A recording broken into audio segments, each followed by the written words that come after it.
Hey guys, അങ്ങനെ 2 ആഴ്ചത്തെ ഇടവേളയ്ക്ക് ശേഷം ഞങ്ങൾ വീട്ടിൽ പോവാണ്. സന്തോഷമുണ്ട്, പക്ഷേ ഉണ്ടല്ലോ കാത്തിരുന്ന് വീട്ടിൽ പോവാണ്. അതിനിടയ്ക്ക് ഒരു കുഞ്ഞ് സങ്കടം കൊണ്ട് കേട്ടോ. കാര്യം എൻ്റെ ഒരു സെക്കൻഡ് സ്റ്റഡ് സ്വർണ്ണത്തിൻ്റെത് കാണാണ്ട് പോയിട്ട് 2 ആഴ്ച കൂളായിട്ട് ഞാൻ ഇപ്പോഴാണ് അറിയണത്. ഇപ്പോൾ അല്ല, കുറച്ച് ദിവസം മുന്നെയാണ് അറിയണത്.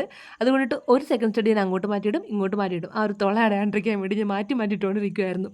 കാര്യം നമുക്ക് സ്വർണ്ണത്തിൻ്റെ ആ ഒരു ബാക്കിലത്തെ സാധനം കുറച്ച് കട്ടിയുള്ളതല്ലേ, വേറെ ഏത് കമ്പനി ഇട്ടാലും ശരിയാവത്തില്ല. അതുകൊണ്ട് ഞാൻ ഇത് അടയാണ്ടിരിക്കാൻ വേണ്ടിയിട്ട് തൽക്കാലത്തേക്ക് പോയിട്ടൊരു 10 രൂപേൻ്റെ സെക്കൻഡ് സ്റ്റഡ് വാങ്ങിച്ചു. പക്ഷേ വാങ്ങിച്ചോണ്ട് വന്നപ്പോൾ ഉണ്ടല്ലോ, ഇതായിട്ടുണ്ട് സ്വർണ്ണത്തിൻ്റെത്. വാങ്ങിച്ചോണ്ട് വന്നപ്പം അതിൻ്റെ ആ ഒരു ബാക്കും ഭയങ്കര ചെറുതാണ് കേട്ടോ. ആ ഒരു കയറ്റുന്ന മോന എന്തായാലും ഇട്ടല്ലേ പറ്റുള്ളൂ. അകപ്പാട് ചെയ്ത് പഴുത്തിരിക്കുവാണ് കേട്ടോ. അതിങ്ങനെ തുള അടഞ്ഞിട്ട് ഞാൻ കുത്തി കയറ്റിയിട്ട് തന്നെ പഴുത്തിരിക്കുവാണ്.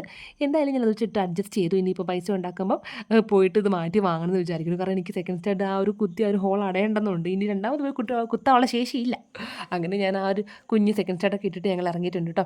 അപ്പോൾ നിങ്കിലേട്ടൻ ഇന്ന് വന്നു. അനിയൻ ഇപ്പോൾ റെസ്റ്റിലാണ്. അപ്പം 2 ആഴ്ച റെസ്റ്റ് വേണം. അപ്പോൾ അവൻ വീട്ടിൽ തന്നെയാണ് കേട്ടോ. ഞങ്ങളിത് ഇറങ്ങിയ വഴിക്ക് നമുക്ക് ടയറിനൊരു പണി കിട്ടി. ടയർ മാറ്റണമായിരുന്നു. അപ്പോൾ അത് അവിടെ ഇല്ലെങ്കിൽ വെച്ചിട്ട് തന്നെ ടയറൊക്കെ മാറ്റിയിട്ട് സെറ്റാക്കിയിട്ടാണ് ഇറങ്ങുന്നത് കേട്ടോ. അങ്ങനെ വീട്ടിൽ നിന്നപ്പോൾ ഒരു 7:30 ആ സമയമായിരുന്നേ. അപ്പോൾ ഇത് പപ്പയൊക്കെ ഇറങ്ങി വന്നിട്ട് ബിങ്ക് ഭയങ്കര കുരയാന്നിട്ട് ഞങ്ങളെ കണ്ടപാടെ എപ്പോഴും കുരയ്ക്കാറുണ്ട്. അങ്ങനെ വീട്ടിൽ വന്നു. അപ്പോൾ അമ്മ ഞാൻ എന്താ കറിയെന്ന് ചോദിച്ചപ്പോൾ അമ്മ ഒരു പിള്ളേർക്ക് സ്പെഷ്യൽ ചിക്കൻ ഫ്രൈ ചെയ്യുന്നുണ്ടെന്ന് പറഞ്ഞിട്ട് എന്നെ കാണിക്കുവാണ് കേട്ടോ. അപ്പോൾ ഞങ്ങൾക്കില്ലെന്ന് ചോദിച്ചില്ല. ഞങ്ങൾക്കില്ല, പിള്ളേർക്ക് മാത്രമുള്ള സ്പെഷ്യൽ എന്ന് പറഞ്ഞാൽ ഞങ്ങൾക്ക് കറി, അവർക്ക് ഫ്രൈ.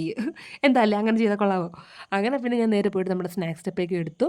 അപ്പോൾ അതിൽ കുറേ സ്നാക്സ് ഒക്കെ ഉണ്ടായിരുന്നു. എല്ലാം മധുരമുള്ള സാധനമാണ്. എന്നെ വെറുതെ ഒരു ഡയറ്റ് തെറ്റിക്കാൻ വേണ്ടി, ഡയറ്റൊന്നും ഇല്ല, എന്നാലും മധുരം ഞാൻ കഴിക്കൽ കുറച്ച് കുറയ്ക്കാമെന്ന് വിചാരിച്ചാണ്. അപ്പോഴേക്കും ഇവിടെ വരുമ്പോൾ വീണ്ടും അത് തെറ്റും. അങ്ങനെ ഞാൻ ഈന്തപ്പഴമൊക്കെ എടുത്ത് കഴിച്ചു കേട്ടോ. അപ്പോൾ അലുകുഞ്ഞും തെച്ചുകൊണ്ട് അമ്മയുടെ പപ്പയുടെ കണ്ണാടിയൊക്കെ വെച്ചുകൊണ്ട് വന്നു കേട്ടോ. പിന്നെ ഇപ്പോൾ എന്തായാലും ഇവിടുത്തെ ഒരു വീഡിയോ ഒക്കെ ആയിട്ട് തന്നെ വരാവേ. അപ്പോൾ എന്ത് കുഞ്ഞു എടുത്തിട്ടുള്ളത് നമുക്ക് പിന്നെ അടുത്ത വീഡിയോ കാണാം. ബൈ.